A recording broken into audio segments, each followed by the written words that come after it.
My name is Elena, I am 26 years old, and I was born with a birthmark that covers part of the left side of my face. A port wine stain, as doctors call it. And this mark, this simple difference in my appearance, was the reason my own family abandoned me as a baby. But wait until you hear what happened when we met again, 25 years later. Their reaction was something I could never have imagined. It all started in March 1998, in Grand Rapids, Michigan. My biological parents, Oliver and Julie Morrison, already had 2 children, Alice, who was 8 at the time, and Nathan, who was 6. They were a middle-class family. Oliver worked as a manager at an insurance company and Julie was an elementary school teacher. When Julie got pregnant with me, they were expecting another child to complete the perfect family they had always dreamed of. But when I was born, everything changed in a matter of seconds. The nurse showed me to Julie shortly after the birth, and I still remember, not from the pictures, of course, but from the stories they told me later, how the room went silent. The birthmark stretched from her left forehead to her cheekbone, and down her neck. It wasn't something small that would go unnoticed. Julie started crying, not from joy as she should have, but from despair. Oliver, when he saw me, simply left the room. I later heard that he spent 2 hours in the hospital hallway, calling family members, telling them that something had gone wrong. During the first 3 days in the hospital, they barely touched me. The nurses had to constantly remind them that I needed to be fed, that I needed basic care. Julie said to everyone who would listen, "I can't take her home like this. What will people think? How am I going to explain this to Alice and Nathan?" Oliver was even more direct. He even asked the doctor if there was any way to give me up for adoption right away, as if I were a problem that could simply be fixed and forgotten. On the 3rd day, a social worker from the hospital, Sarah Mitchell, came to talk to them. She tried to explain that my condition was purely cosmetic, that I was a completely healthy baby, and that there were treatments that could minimize the appearance of the spot over time. But Oliver interrupted her in the middle of her explanation. "Look, we already have 2 normal children. We can't bring this child into our family. It's not fair to Alice and Nathan to have to live with this, to deal with the questions, the strange looks." Julie agreed, saying, "We want the best for her, and the best thing is not to grow up in a family that isn't prepared to deal with this situation." On the 4th day, they made the final decision. Oliver signed the legal abandonment papers, relinquishing any right or responsibility over me. Julie couldn't even sign on the first try because she was shaking so much. Sarah tried one last time to change their minds. "Are you sure about this? This is an irreversible decision. Elena is a healthy baby who just needs love and care, like any other child." Oliver was categorical. "We are certain. We cannot give her what she needs. It is better this way." And that is how, at just 4 days old, I became a child abandoned by the system. They left the hospital that day and never looked back. Literally. Sarah Mitchell became my first lifeline. She didn't let me go straight to a regular orphanage. Instead, she placed me with a foster family that specialized in children with special needs or medical conditions. The Hendersons, Margaret and Robert, were a couple in their 50s who had cared for dozens of children over the years. Margaret was a retired nurse and Robert worked as a carpenter. They had a simple but welcoming home in Kalamazoo. Margaret told me years later that when Sarah called to ask if they could take me in, she didn't hesitate. "Of course. A spot on your face. Is that all?" I thought it was something much more serious. Robert had an even better reaction. When he first saw me, he said, "Look at this little princess. That's a special mark, Margaret. It's like God gave her a little kiss before sending her into the world." I spent my first 5 years with the Hendersons, and they were the happiest years of my early childhood. They never made me feel different or strange. Margaret always said that my birthmark was my special mark, that it made me unique. But even with all their love, I knew it was temporary. Sarah Mitchell visited me regularly, always trying to find me a permanent family. The problem was that most families interested in adoption changed their minds once they met me in person. I remember many of these visits. The families would arrive excitedly, chat with me, joke around a bit, but I could always tell the exact moment they noticed my birthmark. Their smiles would become forced, their conversations shorter, and they would invariably leave saying they needed to think about it. Margaret always tried to comfort me afterwards. "Elena, my dear, the right family will come along. A family that will love you exactly as you are." When I was 6, the Hendersons had to stop being a foster family because Robert was diagnosed with heart problems. It was devastating for all of us. Margaret cried more than I did the day I had to leave. From then on, a series of constant changes began. I was placed in 7 different foster families between the ages of 6 and 13. Some were kind but distant, others were clearly motivated only by the money they received from the state.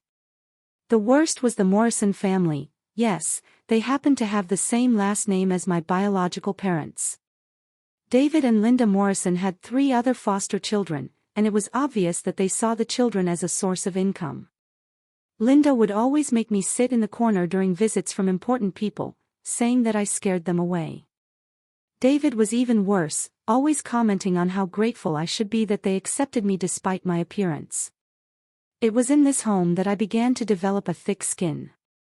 I learned not to expect too much from people, not to trust easily, and most importantly, to never let anyone make me feel inferior because of my appearance. At age 13, I was finally placed in a home that would change my life forever. Eleanor Rodriguez was a 67-year-old widow who had lost her only daughter in a car accident years earlier. She decided to become a foster parent as a way to deal with her own grief. Eleanor was different from all the others. From day one, she looked straight at me, gently touched my birthmark, and said, "What a beautiful mark you have. It looks like a butterfly if you look at it properly." She didn't try to hide my appearance or make me feel ashamed. Instead, she always told me I was special, that I had a unique beauty that most people couldn't see because they were too used to the ordinary. It was with Eleanor that I finally learned the full truth about my story. She believed that every child had the right to know where they came from, so when I turned 14, she helped me access my adoption records. We sat together in her kitchen one fall afternoon, and she read each document with me. When we got to the part about abandonment, about the reasons my birth parents had stated, I started to cry. Eleanor hugged me and said, "Elena, darling, their rejection does not define who you are. Sometimes people are too small to love what is different, but that is their limitation, not yours." From the age of 15 onwards, I began to have a growing curiosity about my biological family. It wasn't a desire for reunion or reconciliation, but rather a need to understand, to know what kind of people they were, how they were living. Eleanor helped me hire a private investigator, a friend of hers named Miguel Santos. Miguel was kind and discreet, and it took him about 6 months to gather basic information about the Morrisons. Oliver was still working at the same insurance company, having been promoted to regional director. Julie was still teaching, now at a more prestigious private school. Alice was in college studying law, and Nathan was a senior in high school, being considered for a basketball scholarship. From what Miguel could gather, they never mentioned my existence to anyone. Alice and Nathan grew up believing they were just 2 siblings. Their friends, neighbors, and co-workers all knew that Oliver and Julie had already had a 3rd child. It was as if I had never existed to them. During high school, still living with Eleanor, I began to excel academically. I had always been a good student, but it was during this time that I discovered that I had a special talent for science and math. Eleanor always encouraged me, "Elena, your mind is your greatest treasure. Invest in it, because knowledge is the one thing no one can take away from you." I also began to take an interest in medicine, specifically dermatology and reconstructive plastic surgery. I wanted to better understand my own condition and perhaps, in the future, help other children who were going through similar situations as I was. But high school also brought new social challenges. Teenagers can be cruel, and I faced a lot of bullying because of my appearance. Some classmates called me Two-Face, a reference to the Batman villain. Others simply avoided me as if my condition were contagious. Eleanor always reminded me, people who judge you by your appearance don't deserve to know your heart. You will find your tribe, Elena. People who will value you for who you really are. During my senior year of high school, Eleanor and I had many conversations about the possibility of me getting treatments to minimize the blemish. Laser technology had advanced greatly, and there were options that could significantly reduce the visibility of the mark. But after much reflection, I decided not to undergo any procedure. The spot had become part of my identity. She taught me from an early age to be strong, to not depend on the approval of others, to value what really matters in people. Eleanor was proud of my decision. Elena, you chose to accept yourself as you are, and that shows a maturity that many adults never develop. I graduated as valedictorian of my class, with a 4.0 average and several scholarship offers. I chose the University of Michigan to study pre-med, with a full scholarship that covered not only tuition, but also room and board. Eleanor was beaming on my graduation day. Look where you have come, my dear. From an abandoned baby to valedictorian. Your biological parents have no idea what a treasure they have lost. College was a transformative experience. For the first time, I was in an environment where people judged me primarily on my intellect and personality. Sure, there were still curious looks and occasional questions about my blemish, but I also met people who genuinely didn't care. I made my first real friends, Jessica, a psychology student who became my best friend, and David, an engineering student who eventually became my first serious boyfriend. David was especially important to my self-esteem. He once told me, Elena, when I look at you, I don't see a blemish. I see the most intelligent eyes I've ever known, the most genuine smile, and an inner strength that is inspiring. During college, I specialized in studies of congenital vascular anomalies, focusing specifically on port wine stains.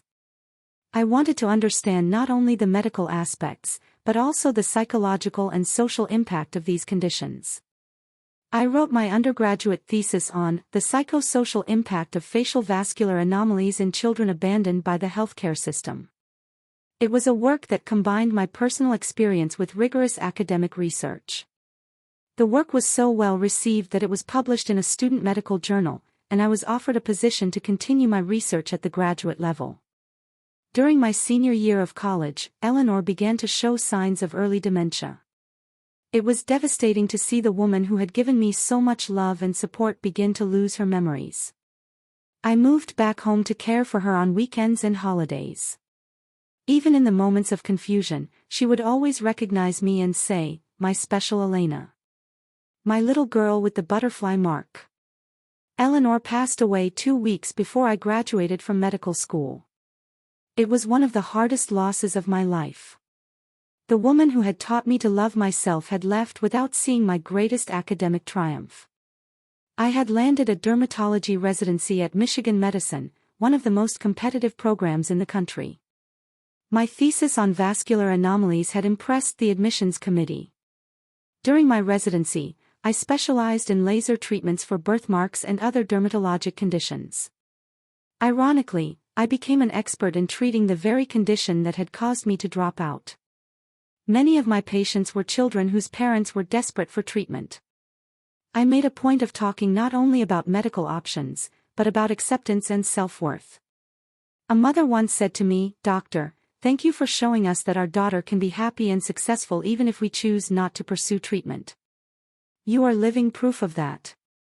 At 25, already established in my medical career, I finally decided that I was ready to confront my past. It wasn't about forgiveness or reconciliation, it was about closure.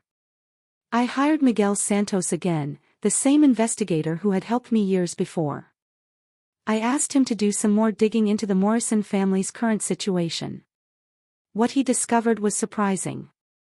Oliver had been diagnosed with pancreatic cancer 6 months earlier. The prognosis was poor. Doctors gave him 6 months to a year to live. Julie was struggling to keep the family together during treatment. Alice had graduated from law school and was working in an office in Detroit, but was considering moving back home to help. Nathan had gotten a basketball scholarship, graduated with a business degree, and was working at a sports marketing firm in Chicago. The irony of the situation was not lost on me. The man who had abandoned me for a superficial brand was facing his own mortality. After much thought, I decided it was time to introduce myself to my biological family. But I didn't want to just show up on their doorstep. I wanted it to be a moment they would never forget. I discovered that Oliver was being treated at the University of Michigan Hospital, the very same facility where I worked. Fate has a cruel sense of humor sometimes. I spoke to Dr. Patricia Williams, the oncologist in charge of Oliver's case. I explained my situation and asked to be included as a dermatology consultant on his case. He had developed some skin lesions related to his chemotherapy treatment. Dr. Williams was shocked by my story. "Elena, are you sure you want to do this? It might be too emotionally intense for you." I replied, "Doctor, I have spent 25 years preparing for this moment. I am ready." It was a Tuesday morning when I walked into room 314 on the oncology ward. Oliver was in bed, visibly weakened by the treatment. Julie was sitting next to him, holding his hand. When I walked in, they looked at me like they would any doctor. There was no immediate recognition. After all, they had only seen me when I was 4 days old. "Good morning, Mr. and Mrs. Morrison. I am Dr. Elena Rodriguez. I am here to evaluate the skin lesions resulting from your treatment." Julie smiled politely. "Thank you, doctor. Anything that can help ease his discomfort." I began my medical examination professionally, explaining each step. It was only when I positioned myself on the left side of the bed, with my mole fully visible in the bright light of the room, that Oliver looked at me more closely. He frowned, as if something was bothering him, but he couldn't quite put his finger on it. After completing the examination, I sat down in the chair next to the bed and said, "Mr. Morrison, before we discuss treatment, I need to tell you something important." Oliver and Julie looked at me carefully. "My full name is Elena Morrison Rodriguez. Morrison was my birth name before it was legally changed when I was adopted." Julie looked confused. "I'm sorry, doctor, but I don't understand. I was born on March 15, 1998, at Spectrum Health Butterworth Hospital here in Grand Rapids. My biological parents were Oliver Morrison, an insurance manager, and Julie Morrison, a teacher.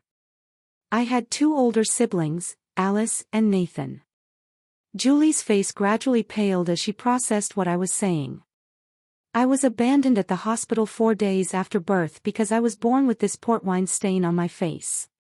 The abandonment papers cited concerns about how my appearance would affect the family." Oliver tried to sit up in bed, his eyes fixed on my stain. "No, it can't be." Julie began to tremble. "Elena. Our Elena. Yes. It's me. The daughter you abandoned 26 years ago because you couldn't accept my appearance." The silence that followed was deafening. Julie began to cry, covering her face with her hands. Oliver stared at me as if he were seeing a ghost. Julie finally managed to speak. "Elena, my God, you became a doctor." "Yes. I specialized in dermatology, ironically focusing on treating conditions like mine. I am one of the leading experts in congenital vascular anomalies in the state." Oliver, his voice weak but thick with emotion, "Elena, we made a terrible mistake."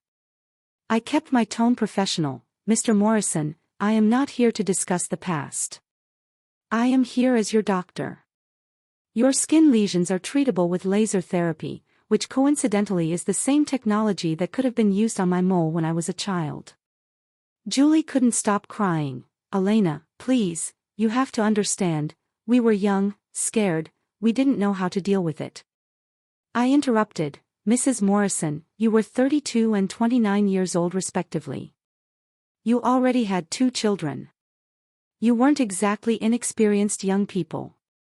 Oliver tried to explain himself. We thought we were doing the best for you. The best for me? You condemned me to grow up in the foster care system. I went through 8 different families. Some treated me well, others saw me as nothing more than a check from the government. Do you have any idea what it's like to grow up knowing that your own parents rejected you because of your looks? It was at that moment that Alice entered the room. She had come from Detroit to visit her father. When she saw me, she stopped in the doorway, clearly confused by the tension in the room. Hi, sorry to interrupt. I'm Alice, the patient's daughter. I stood up and introduced myself. Hello, Alice. I'm Dr. Elena Rodriguez. And I'm also your sister. Alice looked at me, then at her parents, trying to process what she had just heard. Sister. What are you talking about? Julie, through tears, explained, Alice, honey, there's something we never told you and Nathan. Before you were 9 and 7, you had a little sister. Alice was shocked. A sister. How come we never knew? Oliver, struggling, she was born with a birthmark, and we couldn't handle it. We gave her up for adoption. Alice looked at my birthmark and then at my eyes. You abandoned a baby because of a birthmark? I replied, Alice, your parents decided they didn't want an imperfect daughter to ruin the image of their perfect family. An hour later, Nathan arrived too. Alice had called him, explaining the situation. When he came into the room, the atmosphere was even more tense. Nathan looked straight at me and said, So you're Elena. The sister we never knew we had. Exactly. The sister your parents hid from you for 26 years. Nathan turned to Oliver and Julie. You lied to us your whole life. How could you do that? Oliver tried to justify himself. Nathan, son, we thought it was better this way. Nathan interrupted him. Better for who, Dad? For you. For us. It certainly wasn't better for Elena. Alice, who had been silent, processing everything, finally spoke. Elena, I don't even know what to say. I can't even imagine what you've been through. I replied, Alice, you and Nathan are not to blame for anything. You were children. But now that you know the truth, you need to understand what kind of people your parents really are. Julie begged, Elena, please, we've changed. We're different people now. I laughed bitterly. Have you? Mrs. Morrison, you've never mentioned my existence to your other children. You've completely erased my presence from your lives. How is that change? Oliver, gathering his strength, said, Elena, I know I don't deserve it, but I'm dying. Could you forgive us? I stared at him for a long moment before answering, Mr. Morrison, forgiveness is something that comes when someone genuinely regrets and tries to make amends. You've spent 26 years living your lives as if I never existed. Julie tried to speak, but we always thought of you. Did you think of me? Then why didn't you try to reach out to me? Why didn't you check on me? Why didn't you tell Alice and Nathan about me? The silence confirmed that they had no answer. I continued, do you know what's ironic?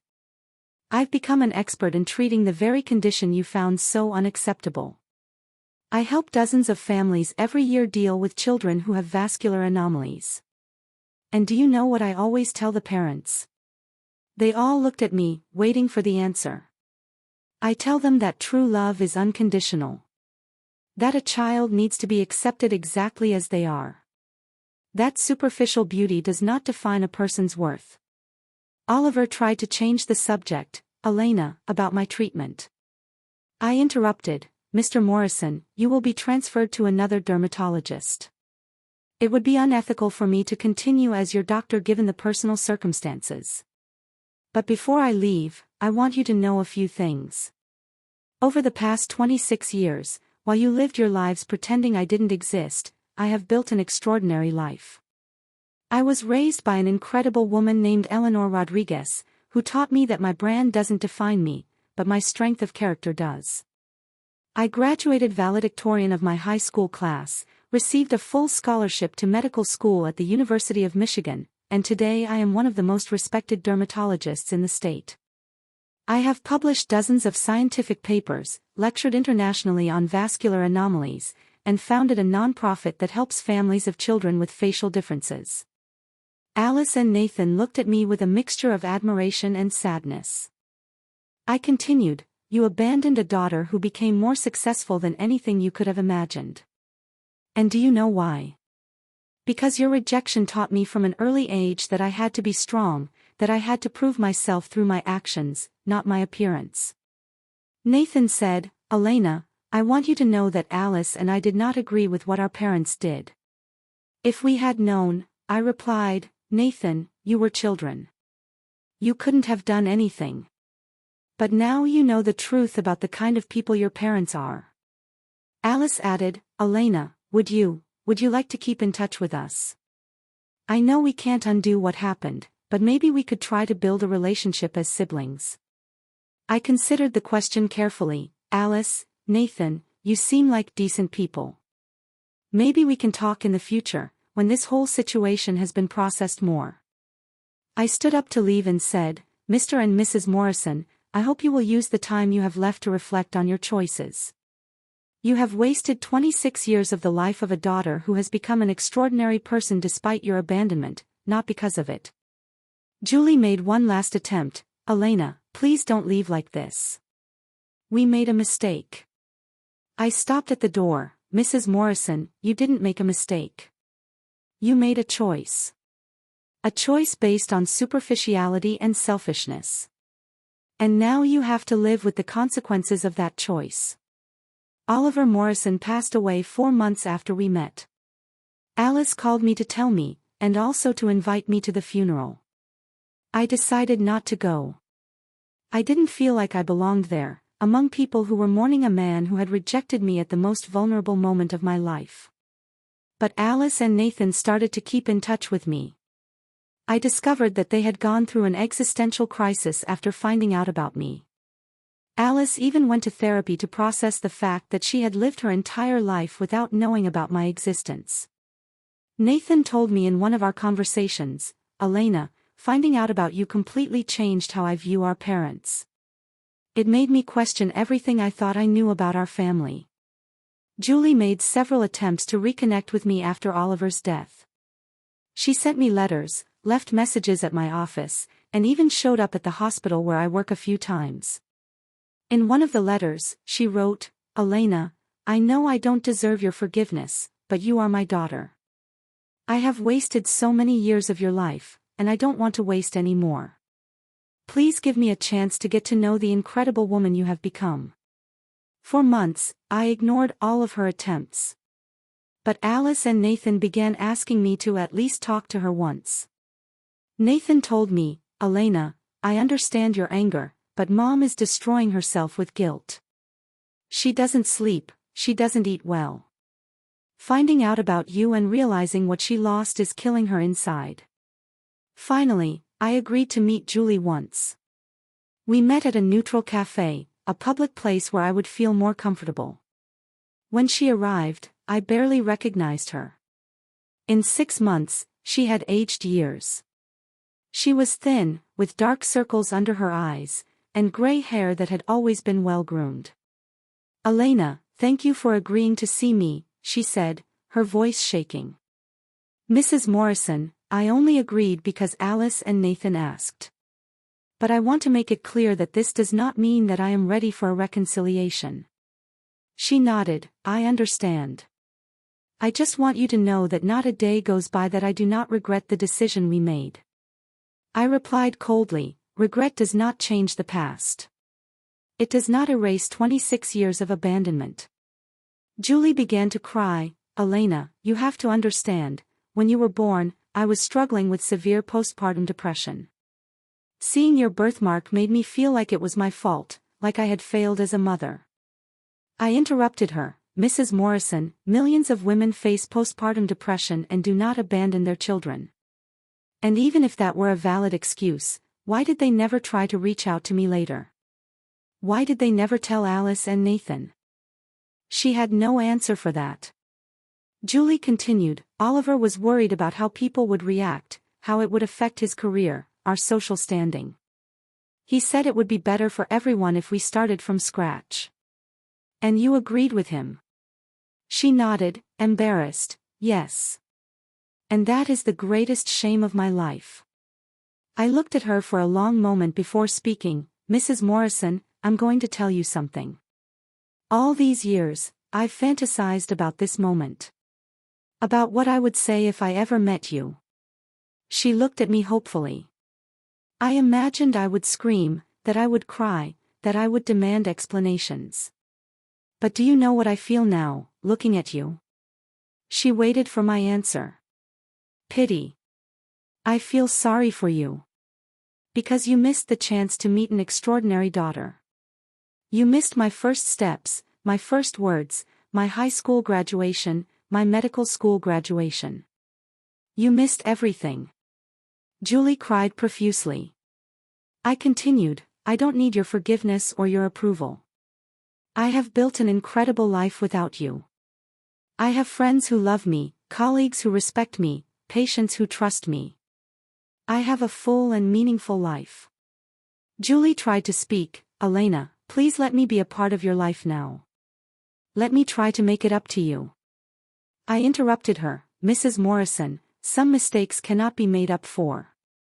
Some bridges, once burned, cannot be rebuilt.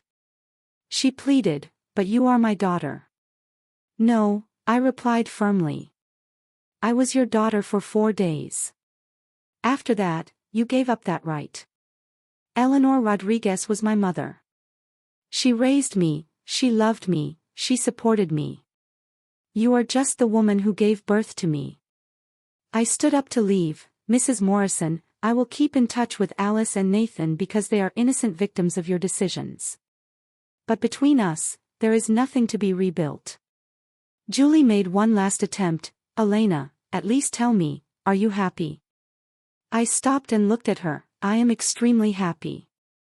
I have a career that fulfills me, healthy relationships, and a self-esteem that was built through hard work and overcoming.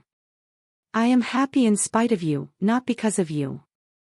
And I left the cafe, leaving Julie alone with her regret.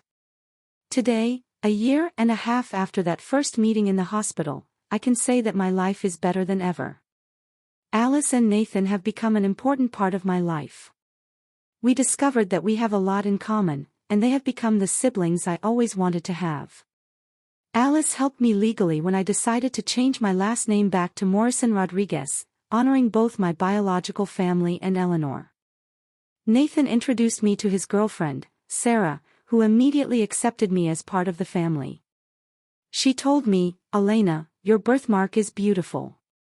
It looks like a natural work of art. Professionally, I use my personal experience to help others. I created a program at the hospital called Faces of Courage, where I work with children with facial anomalies and their families. One of my most special patients is a 6-year-old girl named Sophia, who was born with a birthmark similar to mine. Her parents were desperate for treatment, but after we talked, they decided to work on acceptance first. Sophia's mother told me, Dr. Elena, you showed us that our daughter can be anything she wants to be. Her birthmark doesn't define her. I kept Eleanor's home and turned it into a support center for children in foster care. Every weekend, I welcome children who are going through the same system I went through. I tell them my story, showing them that it is possible to overcome rejection and build an extraordinary life. A 12-year-old girl recently told me, Auntie Elena, when I grow up, I want to be strong like you. I met someone special 8 months ago. Dr. Michael Chen, a neurosurgeon who works at the same hospital. When we first met, he looked me straight in the eye and said, You have the most expressive eyes I've ever seen. Michael never mentioned my birthmark until I brought it up. When I finally did tell him about it, he said, Elena, when I look at you, I see a brilliant, compassionate, strong woman. Your birthmark is just a small part of who you are. We're planning to get married next year. Alice will be my maid of honor, and Nathan will walk me down the aisle, an honor that should have gone to my biological father but will be much more meaningful coming from a brother who chose me. Julie still tries to keep in touch occasionally. Alice tells me that she's become obsessed with my life, that she collects articles about me on the internet, that she has a folder with all my medical publications. Alice said to me, "Elena, it's sad to see how obsessed she's become with you. She's always talking about how different you could have been if they had raised you." I said, "Alice, she doesn't understand that I am who I am precisely because they abandoned me. Adversity made me strong. Rejection taught me to value people who genuinely accept me." Guys, as I come to the end of this story, I want to share some important thoughts with you. First, about judgment based on appearance. How many times do we judge people by what we see on the surface? How many opportunities do we miss to meet incredible people because they don't fit our aesthetic standards? Second, about family. Family is not just blood. Eleanor Rodriguez was my real mother, even though she was not biologically related to me. She loved me unconditionally, supported me at all times, and taught me to value myself. Third, about overcoming. It is possible to transform the worst experiences in our lives into our greatest strength. My abandonment could have destroyed me, but I chose to use that pain as fuel to become a better person. The most important lesson I have learned is that a person's worth is not measured by their appearance, the approval of others, or even the acceptance of their biological family. Our worth comes from our actions, our ability to love, to help others, to overcome adversity and still maintain goodness in our hearts. Today, when I look in the mirror, I don't see a blemish. I see a survivor. I see a woman who has turned rejection into strength, abandonment into independence, pain into purpose. For those of you watching who may be going through similar situations, whether it's family rejection, bullying based on appearance, or any form of discrimination, I want you to know that you are stronger than you think. Don't let the opinions of others define who you are. Don't let the rejection of others keep you from finding those who will love you exactly as you are. And for the parents watching, remember, true love is unconditional. A child doesn't have to be perfect to deserve love. They need to be accepted, supported, and loved exactly as they are. 3 years have passed since that encounter in the hospital. Oliver is dead, Julie is burdened with guilt, but I'm living my best life. I married Michael in a beautiful ceremony, where Alice and Nathan were present as my true family. Eleanor may not have been there physically, but I felt her presence at every moment. We are expecting our first child. And if that child is born with any difference, any mark, any characteristic that society considers imperfect, he or she will be loved unconditionally from the first second of life. Because I know what it's like to grow up without that love, and I will never allow my child to go through what I went through. This is my story, folks. A story about how sometimes the worst things that happen to us can lead us to the best places.